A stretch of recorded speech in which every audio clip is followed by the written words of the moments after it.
A long time ago, with a pun now so heavily overused, Star Wars became a Lego toy and made the leap to a virtual setting in Lego Star Wars. That was in 2005, 11 years ago. Man, I feel old.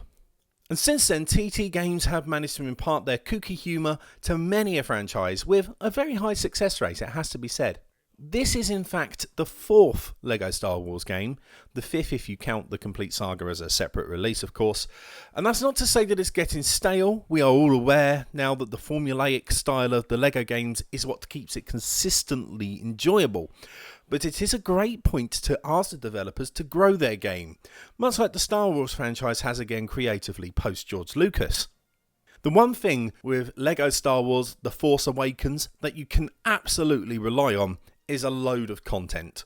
Whilst this is based on the Force Awakens movie, there's a good selection of bonus missions that give some background to the events of the story, like Poe Dameron's heroics, and how Han Solo got those Raftars, and even an introductory mission from Endor, recapping where he left the Star Wars universe previously. The game's mechanics have changed slightly too.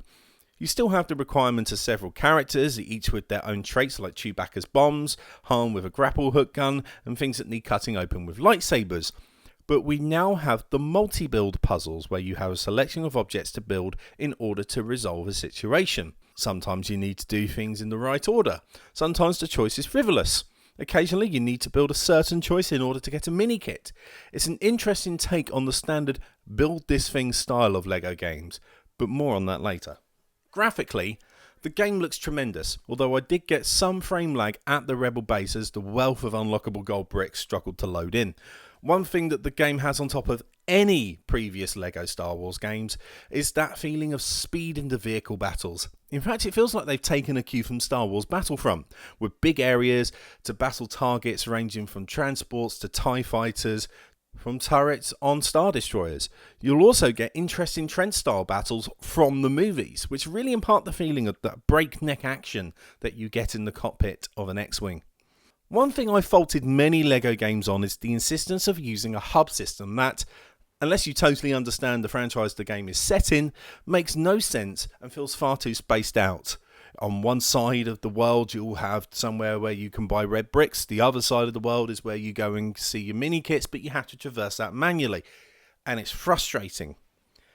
The galaxy map in LEGO Star Wars The Force Awakens gives you an easy route. It shows you these hub planets where you can start missions and also allows you to quickly replay any part of the game. You can also unlock your extras like the red bricks without even having to visit the vendor, straight from the scroll reel. It has to be said that this is an all-round improvement.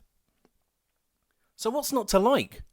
It's Star Wars, it's funny, it has original cast dialogue from the movie and in the bonus missions as well, and it has evolved from its previous incarnations. In fact, this is quite possibly one of the funniest games that TT have done, given the dialogue along with the visual cues as well. So there's nothing wrong, right? Well, there are a few things. Firstly, I would have liked to have had some more progressive difficulty in the puzzles. The multi-build is fun, but it is essentially a choice, not a puzzle in itself. It would have been nice to add a little more challenge to that. The droids, the First Order and Rebel computer terminals all have an incredibly easily solved puzzle. It's very easy and never changes at all. The wealth of unlockable characters appear to be, much like most of the Star Wars universe, made up of characters you've never heard of or were invented for the game, so you don't really care about them. 25% of those characters are all droids. I'd much rather have a bigger challenge in the game to get a single character that I really wanted, rather than just studs for a load of rundown protocol droids. The bonus missions are great, as is the original dialogue, but they all have elements that, let's say, are pastiches or homages to previous parts of Star Wars. The level with Captain Phasma, for example, looking for plans, is essentially the first part of A New Hope. It's knowingly done, of course, but I would have just liked a bit more out of the level design rather than going over old elements. I may be a bit weird in how I rate the LEGO games, I admit. LEGO Dimensions is a great game and now a big focus for continued franchises and figures. The Harry Potter games are my favourite LEGO games because I felt they are the only ones that actually did anything different with the controls and the puzzles. although the Lord of the Rings Lego game had a brilliant open world. So where does this game sit for me?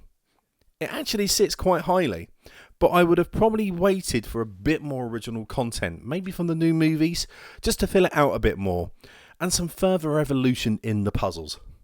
Oh, and please, let us skip the introduction to the levels. Not every single level needs to start with the theme and a scrolling text that you can't skip. Just stop, please. Thank you. Other than that, Lego Star Wars The Force Awakens is a great game, and if you've played the complete saga recently, you'll know that that game does feel like it's 11 years old and a bit dated. So if you're looking for something new and something Star Wars, this might be the trick for you.